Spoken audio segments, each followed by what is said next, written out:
প্রতি বছরের মতো এই বছরও কমলাসাগর বিধানসভার অন্তর্গত শেকেরকোট বাজার সংলগ্ন শ্রী শ্রী বাবা লোকনাথের সেবা আশ্রমে 3 দিনব্যাপী বাৎসরিক হরিনাম সংকীর্তনের আয়োজন করা হয়েছে।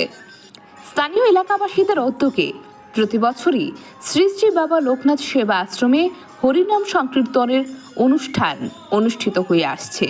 একইভাবে এই বছরও তার ব্যতিক্রম হয়নি।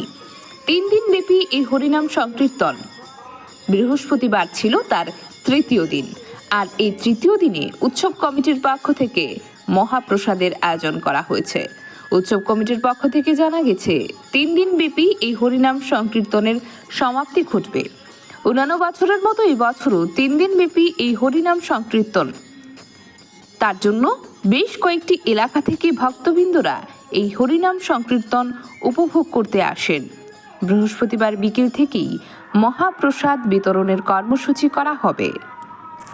ব্যুরো রিপোর্ট, ভোরের আলো।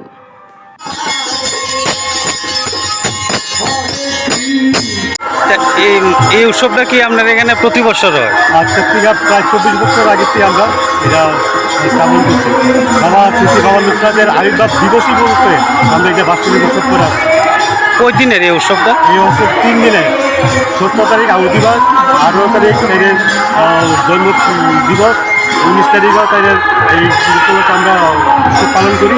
20 তারিখ সকালবেলা আমরা শেষ করি। তাহলে কি আজকে শেষ হইব নাকি? 20 তারিখ আজকে হলো তৃতীয় দিন, মানে আজকেই শেষ?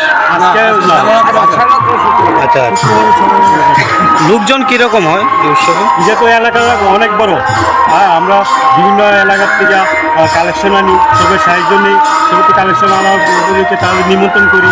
হ্যাঁ, ওরা সবাই আসে, এসে আমাদের সবার বাকি যে 2 দিন আমাদের যেখানে মহাপ্রসাদটা করা হয় এটা প্রায় 3.5 কুইন্টাল চাউল আর 3 কুইন্টাল ডাল, এই বিষয়টা উপরে নির্ভর হয় লোক সংখ্যাটা। আমরা বুঝতে পারছি যে কীরকম লোক সংখ্যা হইল, ভালো লোকের সমাগম হয়। এই মন্দির কোনো উৎসব থাকে নাকি, যার ফলে বাবার এখানে সবাই আইয়ে এবং নিজস্বভাবে আবার কিছু কিছু ভোগও এখানে দেয় এবং পূজার পরে ভোগ করে তারা নিয়ে যায়। কোন জায়গাতে মন্দিরটা? এটা কোন এলাকাতে? বিক্রমনগর না শেখেরকোট বাজার সংলগ্ন। আচ্ছা, এটা কি মানে এই এলাকাবাসীর উদ্যোগই করা হয়? এলাকাবাসী হ্যাঁ, এলাকাবাসীর উদ্যোগ ওই যে প্রায় 2-3 টাকা অসমান 3 টাকা অসমান